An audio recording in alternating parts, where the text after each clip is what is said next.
N apple, a watch, a moon, a pen, the black board.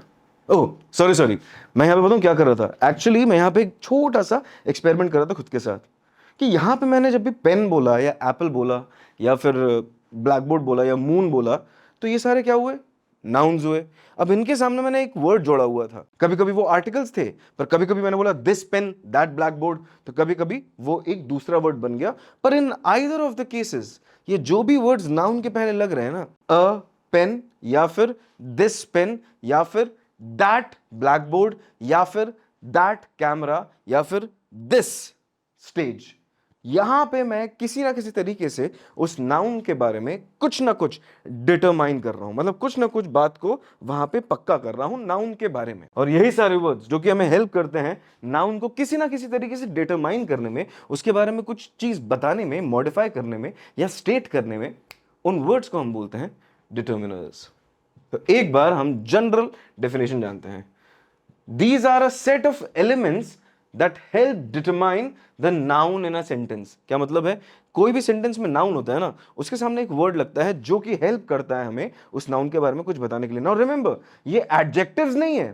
The pen, अगर हम बोलें the pen, तो यहां पे the is not an adjective. The black pen बोला तो black is the adjective, but the क्या है, द आर्टिकल है।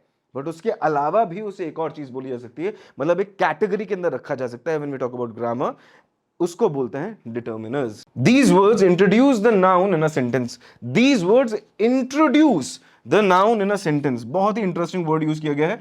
These words introduce the noun in a sentence. चलिए एक एग्जांपल लेके समझते हैं। Black pen versus the black pen, दोनों में डिफरेंस क्या है? ब्लैक पेन में हम सिर्फ इतना बता रहे हैं कि काला पेन, द ब्लैक पेन में हम ये बता रहे हैं ये वाला काला पेन। तो ये वाली जो फीलिंग आई ना, वो हमें डिटरमाइन करने में हेल्प करती है कि हम स्पेसिफिकली इस ब्लैक पेन की बात कर रहे हैं। तो वो स्पेसिफिसिटी बताने के लिए हमने एक डिटरमाइनर को यूज किया जो कि एक आर्टिकल भी है। अब ये समझने के बाद कि डिटरमिनर्स हमें हेल्प करते हैं किसी भी नाउन को थोड़ी सी क्वालिटी देने के लिए या उसे इंट्रोड्यूस करने के लिए, अब हम जानते हैं कि कौन कौन से अलग टाइप के डिटरमिनर्स होते हैं। सबसे पहले जो हमने ऑलरेडी एग्जांपल में भी देख लिया, a and the, a pen, an orange, the moon. अब ए और एन की तो कार्यक्रम हमें पता है। ए वहां पे यूज होता है जहां पे कॉन्सोनेंट साउंड्स हो, एन वहां पे यूज होता है जहां पे वॉवल्स हो और वॉवल साउंड्स हो, और द वहां पे यूज होता है जो कि स्पेसिफिसिटी, स्पेसिफिकली किसी एक चीज की बात कर रहे हैं या फिर यूनिवर्सल ट्रूथ की बात कर रहे होते हैं, मतलब जग जाहिर जो सत्य होता है उनके सामने भी द लगाया जाता है। अब इसके अलावा एक और चीज है, अ पेन बोलते हैं तो एक पेन बोल रहे हैं हम, एन ऑरेंज बोल रहे हैं तो एक ऑरेंज बोल रहे हैं, दो मून बोल रहे हैं तो स्पेसिफिकली एक मून की बात कर रहे हैं। अर्थ के पास कितने मून्स हैं? नेचुरल सैटेलाइट्स एक ही है, तो द मून। ठीक है, अब ये हुए आर्टिकल्स, इनको ऑलरेडी हम जानते हैं, पार्ट्स ऑफ स्पीच में पढ़ चुके हैं। यहां पे भी आर्टिकल नाम है, वहां पे भी आर्टिकल नाम है। कई बार लोगों को कंफ्यूजन होता है, अरे यार ए एंड द आर्टिकल भी है, ए एंड द डिटर्मिनर भी है। हाँ है, क्योंकि डिटर्मिनर इज अ कैटेगरी। ये सारे आर्टिकल जो है ये पार्ट ऑफ स्पीच है, but determiner is not a part of speech. Determiner is a category of elements जिसके अंदर बहुत सारे अलग अलग वर्ड्स आते हैं। दूसरा, पोजेसिव्स। पोजेसिव्स रूट वर्ड क्या है?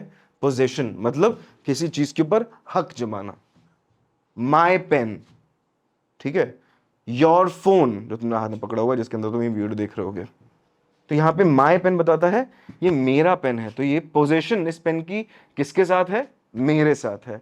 तो that is what possessives are all about, जहां पे रिलेशनशिप्स एस्टैब्लिश होते हैं और पोजेशन मतलब ओनरशिप बताई जा रही होती है या किसी भी प्रकार का दूसरा रिलेशनशिप एस्टैब्लिश किया जा रहा होता है बिटवीन टू वर्ड्स, जिसमें से एक नाउन होता है और दूसरा क्या होता है? पोजेसिव होता है। तो my, mine, your, his, her, their, our, its. My pen, this book is mine. Is it your pen? It is his pen. It is her book. It is their football. It is our responsibility. And this black pen and its ink are about to dry. ये black pen और इसकी ink are about to dry. Its के ऊपर और बात करेंगे आखिरी में। तो ये है पोजेसिव्स। पोजेसिव्स का रूट वर्ड पोजेशन, पोजेशन का मतलब होता है रिलेशनशिप या ओनरशिप ऑफ पर्टिकुलर थिंग, और जो भी वर्ड्स हमें हेल्प करते हैं पोजीशंस एस्टैब्लिश करने में कि बताना पड़ेगा ना ये पेन किसका है, ये पेन किसका है, मेरा पेन है। यहां पे मेरा वर्ड मतलब the pen is mine, mine word हो गया पोजेसिव डिटर्मिनर, सिंपल। तो ये वर्ड्स ऑलरेडी आप यूज कर रहे हैं, हम बस इन्हें अंग्रेजी की ग्रामर में से कुछ जार्गन्स दे रहे हैं, that is all we are doing. Next, demonstrative. मैं बार बार कहता हूं जो नाम है वही काम है। तो डेमोन्स्ट्रेटिव, कुछ भी डेमोन्स्ट्रेट करना है। For example, this pen can write in multiple colours. ये पेन जो है वो अलग अलग कलर्स में लिख सकता है। तो ऑरेंज और व्हाइट का 2 गोला बना दिया मैंने क्या किया यहां पे, दिस पेन बोल के मैंने इस पेन को डेमोन्स्ट्रेट किया, मतलब ये पेन किस तरीके से काम करता है उसको मैंने डेमोन्स्ट्रेट किया। तो demonstrative, this pen, that camera is helping me record this course, that camera, this course, camera भी नाउन है, कोर्स भी नाउन है, दैट कैमरा के आगे लगा, दिस कोर्स के आगे लगा, और हमने डिटरमाइन करनी है कि ये वाला कोर्स उस कैमरे की मदद से रिकॉर्ड किया जा रहा है। ठीक है, इसके अलावा दोज एंड दीज, ये वाले वर्ड्स भी आपने यूजुअली सुने ही होंगे। You know, those oranges are not fresh anymore, these okra या these lady fingers are looking absolutely fresh. तो ये वो, ये सारे वर्ड्स इंग्लिश में दीज, दोज, दिस, दैट सब डेमोन्स्ट्रेट करने में हेल्प करते हैं। ये भी एक टाइप के डिटर्मिनर्स हैं। नेक्स्ट, क्वांटिफायर्स, जो नाम वो काम। क्वांटिफायर्स के अंदर कौन सा वर्ड छुपा है, क्वांटिटी। तो वो वर्ड्स जो हमें हेल्प करते हैं किसी भी चीज की, किसी भी नाउन की क्वांटिटी को दर्शाने के लिए, वो होते हैं quantifiers. Some, can I have some milk please, I have a few friends, I have many friends, I know a little about this subject, little did I know that I will be teaching one day. Few of my friends are going to the water park. None of you is practicing in the comment section below. आखिरी वाला sentence गलत था, बस बोलना था तो मैंने बोल दिया। तो यहां पे मैंने कुछ ऐसे वर्ड्स यूज किए जहां पे हम नंबर्स रादर क्वांटिटी के बारे में बात करने की कोशिश करी।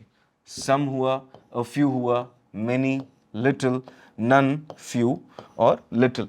अ little, little, the little, few, a few, the few, इन सब के मीनिंग अलग अलग हैं। कमेंट्स में लिख के बताइएगा अलग अलग मीनिंग्स कैसे हैं सेंटेंस में यूज करते हुए, कुछ पॉजिटिव है कुछ नेगेटिव है। और आखिरी, डिस्ट्रीब्यूटिव, जो नाम है वो काम है। डिस्ट्रीब्यूटिव का रूट वर्ड क्या है, डिस्ट्रीब्यूशन। अब I have 10 apples and I want each of the students to receive 1 apple. तो मेरे पास 10 एप्पल हैं, मैं चाहता हूं कि हर एक बच्चे को, each student should receive an apple. तो ईच, तो मैंने डिस्ट्रीब्यूट किया ईच वर्ड को यूज करते हुए। आइदर यू डू दिस और I will do it for you, या तो तुम कर लो या तो मैं कर लूंगा, ये तुम्हारे लिए। आइदर, तो यहां पे भी मैं ऑप्शन दे रहा हूं, तो डिस्ट्रीब्यूशन में ऑप्शंस हो रहे हैं, डिवाइड किया जा रहा है, इस तरीके से हम यूज कर रहे हैं।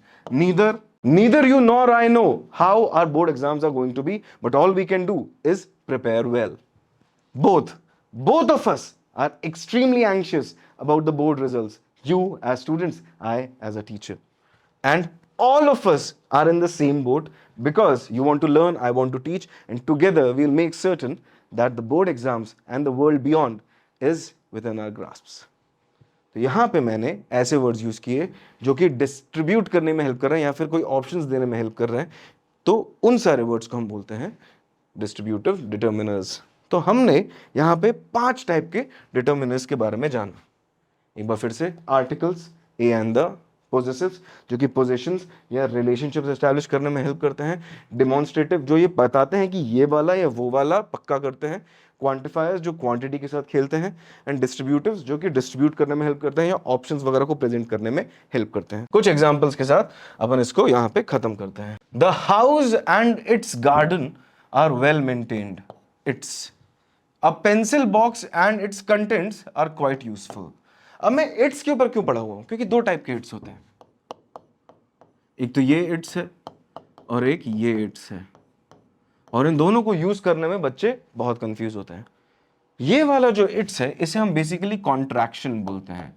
कॉन्ट्रैक्शन क्यों, क्योंकि एक छोटा वर्जन है किसका, इट इज का। तो इट और इज को कॉन्ट्रैक्ट जब कर देते हैं, मतलब गुचड़ पुचड़ करके मिला देते हैं, तो ये इट्स आता है। और यहां पे हमारे पास होता है अपॉस्ट्रोफी, तो ये अपॉस्ट्रोफी एस के साथ आता है। ये वाला जो इट्स है, जो कि डिटर्मिनर है, ये अपॉस्ट्रोफी एस के साथ नहीं आता। ये याद रखना बहुत बहुत जरूरी है, क्योंकि कई बार हम कंफ्यूज कर जाते हैं और इसके छोटे छोटे जो ये डिटेल्स है ना, इसी के मार्क्स कटते हैं, वो भी स्पेशली राइटिंग सेक्शन में। तो इसी के साथ हमने ये समझा कि डिटर्मिनर्स क्या होते हैं। कमेंट सेक्शन में फटाक से प्रैक्टिस करना शुरू कर दीजिए। एटलीस्ट 5 सेंटेंसेस बनाने की कोशिश करिए अलग अलग डिटर्मिनर्स को यूज करते हुए, मतलब हर डिटर्मिनर का एटलीस्ट एक सेंटेंस हम बनाते हैं, यहाँ पे समझते हैं और कार्यक्रम को यहीं पे खत्म कर देते हैं। Because language should be developed instinctually, it should not be learned by heart. Thank you so much for being with me. अगले वीडियो में एक नए कॉन्सेप्ट के बारे में बात करेंगे and it will definitely help us improve our scores in the board exams and our life beyond the board exams. See you then. Bye.